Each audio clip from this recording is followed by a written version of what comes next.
మీ అబ్బాయి వైఎస్ఆర్సీపీలో యాక్టివ్గా తిరుగుతున్నాడు, కొంచెం జాగ్రత్తగా ఉండమని చెప్పండి అని వార్నింగ్లు ఇస్తూ ఉన్నారు. ఇది రాజమండ్రిలో జరుగుతోంది.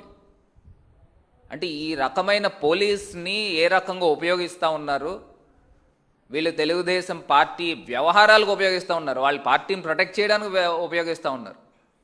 ఇది కాకుండా ఒక 10 రోజుల క్రితం రౌడీ షీటర్లు, ఒక బ్లేడ్ బ్యాచ్ వాళ్ళు డైరెక్ట్గా నేరుగా పోలీసులను కొట్టిన వీడియో రాజమండ్రి మొత్తం హల్చల్ చేసింది. మెయిన్ రోడ్లో రాత్రి 12ంటికి తాగుతూ ఉన్నారు, రోడ్డు పైన తాగుతూ ఉన్నారని పోలీసులు ఆపితే పోలీసులను డైరెక్ట్గా హ్యాండిల్ చేశారు.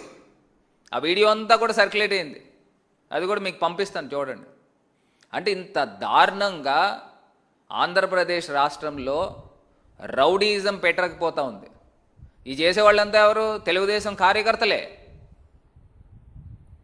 మళ్ళీ వీళ్ళకి అందరికీ కూడా డైరెక్ట్గా పోలీసుల పైన తిరగబడతా ఉన్నారు.